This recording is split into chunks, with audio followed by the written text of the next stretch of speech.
silaturahmi itu akan bermakna dengan bertemu.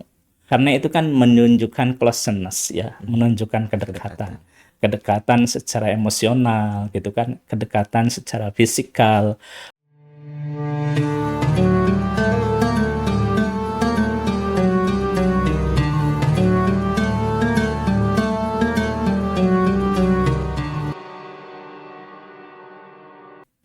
Assalamualaikum warahmatullahi wabarakatuh. Halo Sobat Bicara, kembali lagi bersama kami di podcast Bicara. Jadi makin tahu. Kembali lagi bersama host kami ya, kita lagi. Nama saya Muhammad Rizky Fadila dan partner saya. Halo, nama saya Misni Uswatun Hasanah sebagai host untuk podcast kali ini. Betul Kak Iki, lagi-lagi kita kembali bersama narasumber yang sangat luar biasa tentunya. Setelah banyak episode podcast yang mendatangkan gitu ya sosok-sosok inspiratif. Betul. Sekarang juga kita sedang bersama Dr. Muslihuddin MAG sebagai Kepala Unit Pelaksana Teknis Pendidikan Jarak Jauh di Universitas Islam Negeri Siber Syekh Nurjati Cirebon. Halo Bapak, selamat datang. Terima kasih sudah menyempatkan waktunya. Selamat siang para pemirsa. Iya.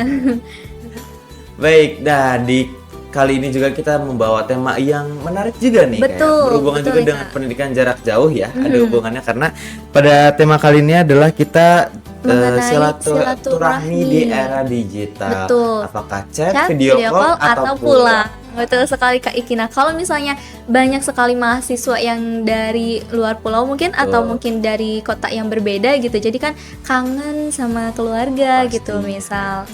Nah, mungkin di sini ada pertanyaan gitu ya dalam benak Misni. Adakah makna silaturahmi ketika di bulan Ramadan seperti ini, Bapak? Boleh dijawab. Baik, terima kasih. Selamat siang, sore para pemirsa. Alhamdulillah dan terima kasih kita sudah masuk di acara podcast Bincang. Bicara, Bapak. Bicara ya. ya. Bicara. Apa tagline-nya itu? Jadi makin tahu. Bicara jadi makin tahu. Iya, makin betul. tahu gitu kan. Pertanyaan pertama terkait dengan silaturahim, tentu saja dalam konteks ajaran kita, ajaran agama Islam, silaturahim itu bagian dari ajaran Islam yang diperintahkan. Baik di bulan Ramadan gitu kan, maupun di luar bulan Ramadan. Tentu akan lebih spesial maknanya di bulan Ramadan karena terkait dengan momentum ibadah yang maknanya sangat komprehensif dan besar bagi ajaran agama kita, bagi pembentukan kemanusiaan dan bagi pembentukan kebangsaan kita yang lebih baik. Dalam ajaran Islam, silaturahim itu bagian dari nilai-nilai yang harus dikembangkan yang mengatur secara harmonis hubungan antar manusia. Tentu hubungan antar manusia itu harus dibangun sedemikian rupa agar membangun atau dibangun lebih bermakna gitu kan. Baik dengan saudara, kerabat yang lebih dekat gitu kan, atau dengan kelompok manusia yang lain tanpa pandang bulu, tanpa diskriminasi gitu kan. Jadi kita dalam ajaran agama kita itu wajib setiap orang itu berhubungan satu sama lain tanpa sekat dan tanpa pandang bulu sepanjang itu didasari oleh landasan ihsan, nilai-nilai kebaikan serta landasan al-adalah, keadilan serta kemaslahatan bagi komunitas umat, komunitas kita bersama. Kira-kira seperti itu. Masya Allah, baik. Baik Bapak, oke. Jawabannya sangat inspiratif banget sangat ya. Inspiratif. Jadi momen Ramadan ini menjadi lebih istimewa gitu ya, silaturahmi untuk saling menjalin hubungan dengan sesama keluarga atau mungkin sesama teman gitu ya Bapak. Betul. Sama kolega, mitra, semuanya harus dijalin gitu kan. Nah, dari Rizky juga ada sedikit pertanyaan nih Pak. Apakah di era digital seperti ini, seperti chat atau DM atau mungkin video call itu, apakah itu sudah termasuk menjadi, apalagi kan chat dan DM ini kan termasuk yang instan ya, untuk berkomunikasi secara instan. Apakah itu sudah termasuk menjadi silaturahmi atau tetap berbeda dengan bertemu secara langsung? Baik, pertama prinsipnya adalah silaturahmi itu akan bermakna dengan bertemu. bertatap muka langsung. Karena itu kan menunjukkan closeness ya, menunjukkan kedekatan secara emosional gitu kan, kedekatan secara fisikal, mungkin juga kedekatan secara spiritual kan, seperti itu. Jadi memang sebaiknya komunikasi itu atau silaturahim itu tatap muka gitu kan, bertemu fisik, karena kita kan bisa membaca gestur wajah seseorang, kepala atau isi pikiran seseorang, atau misalnya perasaan seseorang. Jadi suasana empatik itu akan lebih nampak dan lebih terasa kalau kita laksanakan silaturahim itu dengan tatap muka. Tetapi kan tantangannya ada situasi di mana misalnya soal jarak gitu kan. Betul. Seorang anak di nun jauh di sana di luar negeri ingin bersilaturahim dengan kerabatnya, dengan saudaranya, tetapi budgetnya misalnya tidak memenuhi, atau teman-teman mahasiswa kita yang di luar Pulau Jawa gitu, yang dari luar Pulau Jawa ingin pulang tapi kemudian memerlukan persiapan budget yang sangat luar biasa. Nah, di era teknologi ini kita punya media, kita punya cara gitu kan. Bisa pakai video call, bisa pakai WhatsApp, bisa pakai Instagram, bisa pakai Twitter, atau platform-platform yang lain. Tetapi pada prinsipnya memang silaturahim itu harus gitu kan, apalagi untuk menjalin kedekatan, menjalin kesinambungan antara kerabat itu wajib bersilaturahim. Bagaimana penggunaan platform? Ya boleh-boleh saja gitu kan. Hanya mungkin harus tetap memenuhi koridor tujuan dari silaturahim tadi ya. Misalnya masih bisa mengakomodir gitu kan chat yang kita buat itu, Instagram yang kita buat itu, atau misalnya video call yang kita jadikan sarana itu masih mengakomodir, memfasilitasi terjadinya suasana familiar, suasana closeness, kedekatan gitu kan, keakraban, sehingga kemudian bisa menunaikan kerinduan gitu kan yang jauh kepada kerabatnya. Tapi tentu dari sisi kualitas akan berbeda ya. Adik-adik misalnya kalau bertemu langsung dengan orang tua atau video call dibanding dengan video call atau Instagram, tentu akan berbeda suasananya ya. Lebih terasa, lebih feel-nya itu lebih dapat kalau kita bertatap muka gitu kan. Bahkan mungkin akan suasana kebahagiaan, suasana emosionalnya itu akan berbeda gitu kan, antara tatap muka dengan online gitu kan. Online gitu kan. Jadi saya kira itu. Jadi kalau misalkan masih terhitung sebagai silaturahmi ya, tapi tetap silaturahmi. Betul. Lebih afdolnya bertatap langsung gitu kan. Betul sekali. Nah, Bapak kan sekarang ini sedang era digital gitu ya. Betul. Jadi banyak orang-orang atau mungkin mahasiswa-mahasiswa UIN juga yang menggunakan pesan message WhatsApp gitu ya, seperti WhatsApp atau Instagram yang digunakan sebagai broadcast message. Jadi mereka itu saling mengirim mohon maaf lahir batin seperti itu ya. Iya. Gitu. Tapi itu kayak langsung diterusin ke semua orang gitu Kak Iki. Nah, apakah itu termasuk silaturahmi atau perlu ada pendekatan secara personalnya juga menurut Bapak? Pertama, pengganti tatap muka memang kalau misalnya dengan orang-orang yang sifatnya spesial bagi kita, misalnya orang tua gitu kan, kerabat, sebaiknya memang kita beri rekaman personal kita gitu kan. Misalnya rekaman personal, apakah itu ucapan selamat atau itu mengekspresikan kerinduan gitu kan kepada orang tua, mengekspresikan keinginan untuk bertemu, bersilaturahim kepada orang tua, disertai dengan permohonan maaf karena situasi dan kondisi, sehingga bisa tatap muka itu bisa dengan video itu yang sifatnya personal kepada orang-orang yang spesial gitu kan, dari kerabat-kerabat kita. Yang kedua, mungkin ada dua kategori. Pertama, ada yang broadcast broadcast yang sifatnya flat gitu kan, flat gitu kan, itu bisa di-share kepada semua orang, template gitu ya, template gitu kan, seperti itu ya. Itu sih boleh-boleh saja sepanjang mungkin tujuannya adalah menjalin atau meramaikan suasana Idul Fitri misalnya, suasana silaturahim, suasana keakraban. Tetapi memang sebaiknya hemat saya itu harus mengekspresikan kita banget ketika bersilaturahim itu. Apakah misalnya dari sisi konstruksi bahasanya gitu kan, ungkapan-ungkapan yang dipilih, diksi-diksi yang dipilih, itu sebaiknya memang kita banget, sehingga menunjukkan kedekatan, menunjukkan kerinduan, menunjukkan keakraban kepada orang-orang yang ingin kita jadikan sebagai sasaran target dari message kita gitu kan. Jadi meskipun boleh, tetapi hemat saya akan berkualitas kalau momen-momen spesial itu kita mengkonstruksi, memilih diksi, merumuskan bahasa dengan bahasa kita sendiri, sehingga kemudian bahasa kita itu menjadi pembeda, sangat personal. Nah kan gitu, terutama kepada orang-orang tertentu kepada orang-orang tertentu. Tapi kalau misalnya kepada komunitas yang memang kita nggak kenal dan lain sebagainya, lalu kemudian share-share begitu saja, boleh-boleh saja. Boleh-boleh. Apakah itu termasuk silaturahim?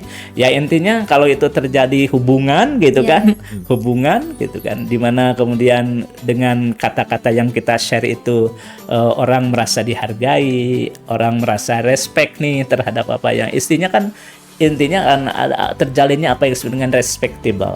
Respectable itu adalah menaruh rasa hormat satu sama lain. Ya, menaruh rasa hormat satu sama lain itu kan bagian dari kebaikan. Nah, itu boleh-boleh saja. Itu bagian dari silaturahim. Jadi gitu boleh kan. ya Kak Iki share broadcast message Cuma gitu. mungkin jadi pembedanya sendiri Betul, kalau dari misalnya ada bahasanya. orang-orang yang khusus. Nah, iya Khusus, gitu jadi kan. agar terasa lebih intens dan lebih personal juga. Iya, Betul, feel-nya betul. kerasa Lebih gitu ya. kerasa. Rasa gitu kan. Masa dari orang tua seran template dari orang lainnya kan nggak gitu. Atau misalnya kepada kerabat, kepada adik, kepada kakak, lalu kita pakai seran yang template ya. Ya saya kira itu kurang afdol ya. Jadi lebih baik menggunakan diksi atau bahasa serta ekspresi yang sehingga orang-orang yang kita message yang kita share itu betul, wah ini adikku nih, kan gitu, merasa senang, merasa dihargai dan seterusnya gitu. Baik Bapak. Nah kalau misalnya dalam hadis ini kan ada di dalam hadis itu ada yang bilang kalau misalkan silaturahmi itu bisa memperpanjang umur dan memperluas rezeki. Betul. Nah bagaimana sih Pak kalau misalnya kita memaknai hadis tersebut di era digital yang serba cepat seperti ini? Betul.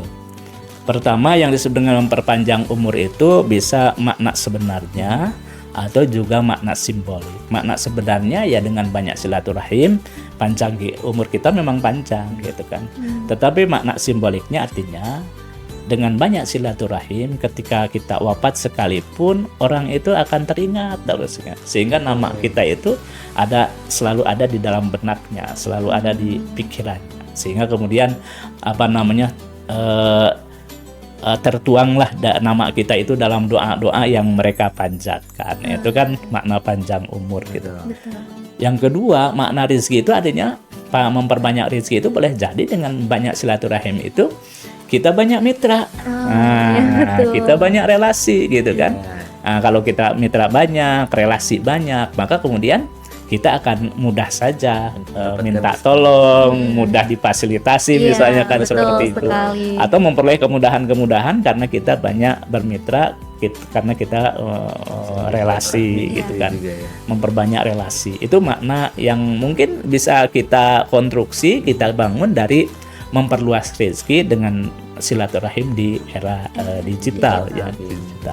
Karena kemitraan itu penting gitu kan. Kemitraan itu penting. Kita akan sering mudah sekali bekerja sama atau mudah sekali misalnya menanam kebaikan kepada orang-orang yang memang kita kenal dan kita tahu kebaikannya gitu kan, dibanding orang-orang yang tidak kita kenal. Disitulah mungkin maknanya memperluas rezeki. Kira-kira seperti itu. Oh iya, baik. Jadi tahu ya, jadi makin tahu gitu sesuai dengan tagline. Nah, berbicara mengenai silaturahmi dan tadi Bapak juga bilangnya silaturahim. Apa itu bedanya silaturahmi dan silaturahim sebelumnya? Ya, sebenarnya dari sisi bahasa tidak ada bedanya ya. Baik silah atau silatur gitu kan. Silah itu kan artinya hubungan atau relasi. Rahmi atau rahim, rahim itu kasih sayang. Kalau rahmi itu ya artinya kasih sayang juga gitu kan. ya kasih sayang juga. Nah, diambil sama katanya dari kata rohima gitu kan. Kan seperti itu. Hanya memang itu ada makna-makna simbolik ya, makna-makna simbolik. Kalau rahim ya, rahim itu kan, rahim itu artinya kandungan ya, Iya, kandungan. betul. Artinya bahwa silaturahim itu ya dalam konteks makna simboliknya itu mengandung satu kedekatan, mengandung satu keintiman seperti anak kandung, seperti apa namanya, seorang anak yang dilahirkan dari kandungan ibunya, gitu kan, seperti itu. Maka sejatinya memang silaturahim itu menciptakan satu kedekatan yang sangat emosional gitu kan, kedekatan emosional, bahkan mungkin juga kedekatan spiritual gitu kan, sehingga dengan silaturahim itu muncul keberkahan-keberkahan, muncul misalnya apa namanya, karena itu bagian dari ajaran agama kita, maka bagian dari birrul walidain gitu kan, berbuat baik kepada orang tua, kepada sesama. Jadi rahmi atau rahim ya, silaturahim artinya menghubungkan apa namanya, rahim dalam pengertian bahwa seseorang itu keluar dari kandungan siapa? Ibunya, di mana ibunya itu mengandung 9 bulan dengan penuh kasih, penuh cinta, sehingga sejatinya memang membangun nilai-nilai kedekatan yang lebih spiritual, kedekatan yang lebih emosional spiritual lah, kira-kira seperti itu. Sementara rahim dalam pengertian kasih sayang ya memang sejatinya sesuai dengan konsep Islam itu sendiri harus menebarkan kasih sayang tanpa sekat, tanpa diskriminasi kepada semua orang. Paling tidak kasih sayang dengan mengekspresikannya dalam kata-kata, mengekspresikannya dalam tindakan.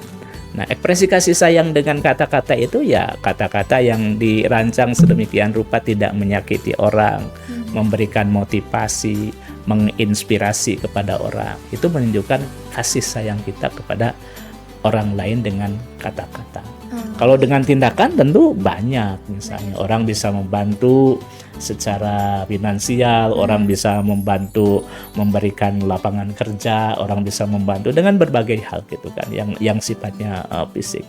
Tetapi memang di dalam Islam itu luar biasa. Pentingnya komunikasi lisan yang konstruktif itu luar biasa. Di dalam Al-Quran itu kan ada yang disebut dengan qaulan karima, perkataan yang mulia. Ada yang disebut dengan qaulan sadida, perkataan yang berbobot. Ada yang disebut dengan qaulan layyina, perkataan yang lembut. Ada yang disebut dengan qaulan amiko, perkataan yang menghunjam secara emosional ke dalam dada seseorang. Jadi luar biasa jenis-jenis ekspresi komunikasi lisan dengan tingkatan yang berbeda-beda, yang menunjukkan bahwa sejatinya yang disebut dengan komunikasi lisan itu harus berbobot, harus menginspirasi orang, ya harus membangkitkan semangat orang, gitu kan, seperti itu. Maka hemat saya, sedekah yang paling gampang itu sebenarnya adalah apa? Kata-kata yang baik gitu. Kalau tidak sedekah dengan kata-kata yang baik, ya lebih baik apa? Diam saja, kan gitu kan. Nah sekarang di era medsos mungkin bukan dengan kata-kata yang baik, tapi apa? Ketikan yang baik, gitu. Kata-kata jari yang baik, gitu kan. Kalau tidak bisa mengetikkan kata-kata yang baik dengan jari kita di medsos, ya diam saja. Dirantai saja tangannya daripada ketikannya menyakiti orang, memprovokasi orang, membuat orang down, gitu kan, membuat orang jatuh, ya lebih baik itu. Dan itu yang menarik, kalau kata-kata lisan itu kan mungkin terdengar bisa lupa. Nah, itu bedanya ya. Terdengar bisa, tapi kalau tulisan tersimpan. Tersimpan gitu. Tersimpan dan itu menjadi jejak digital. Jadi kalau masnya misalnya mengejek siapa dengan kata-kata yang buruk, itu tersimpan gitu kan. Tersimpan, jejak digitalnya muncul. Dan kalau jejak digitalnya muncul ketika dibaca orang, wah ini kata-kata si A ini. Nah, gitu kan. kok jelek banget jadi dosa. Iya, betul banget. Nah, seperti itu ya. Gitu. Baik Bapak, terima kasih banyak ya Iya. atas Insight jawabannya baru, ya. betul, jawaban-jawabannya. Insightful baru juga apalagi kayak di yang Ramadan kita juga, apalagi kan kita apalagi yang kita ini sebagai mahasiswa ya. Betul. Yang misalkan jauh dari rumah, atau Betul. misalkan jauh dari orang tua juga. Nah, kalimat-kalimat seperti ini pasti bisa menenangkan gitu ya hati Betul, kita banget, sebagai Kak Iti. mahasiswa gitu ya kayak. Ya. Kita juga bisa jadi tahu makna silaturahmi tadi ya, Iya. secara bahasa dan juga secara keseluruhan, secara dari pandangan Islam gitu ya. Betul. Iya. Sudut pandangnya Islam juga. Ya. Betul. Baik, terima kasih banyak Bapak. Ya, terima Atas- kasih. Terima kasih Sama-sama. banyak ya, Sama-sama. Pak, Iya, atas sama-sama. waktunya. Terima kasih pemirsa. Ya, sampai jumpa di podcast episode selanjutnya dan wassalamualaikum warahmatullahi wabarakatuh. Waalaikumsalam warahmatullahi wabarakatuh.